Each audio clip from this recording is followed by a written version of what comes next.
In this time of need, people are really coming together to help their neighbors, including one Valley couple who set up a really creative take and leave outside their home. Check this out.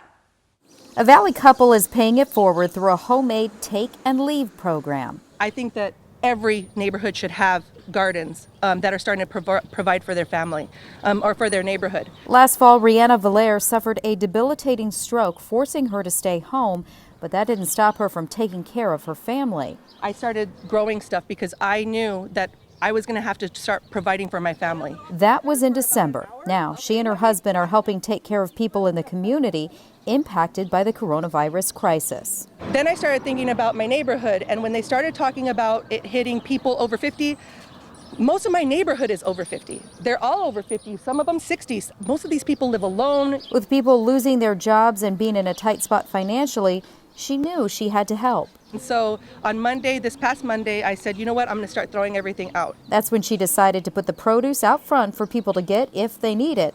And the idea's already been a huge hit. Wonderful. You know, I think that's great to do. We did chalk on the sidewalk the other day, all the neighbors did, but this is great.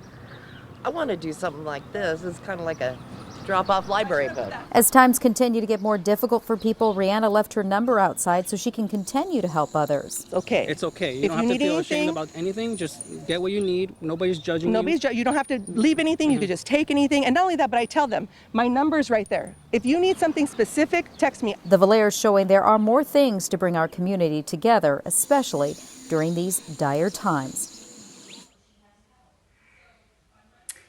You know, we love stories like this. In these kind of crazy times that we're living in, it seems like can be a little uncertain, right, Scene? But I'll tell you what, I'm seeing and hearing more stories about people willing to do more, to share more, to give more.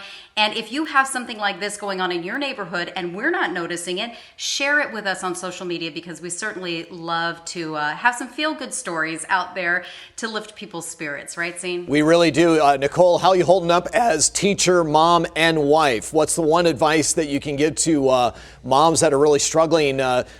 It's a big job teaching your kids each and every day. Structure, structure, structure, right?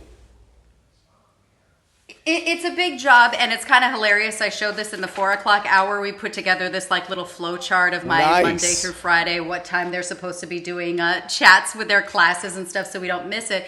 But I'll tell you what, the biggest thing that I tell my other working moms, or even just moms who are homeschooling for the first time, I say, give yourself a break. And the teachers have said this from day one.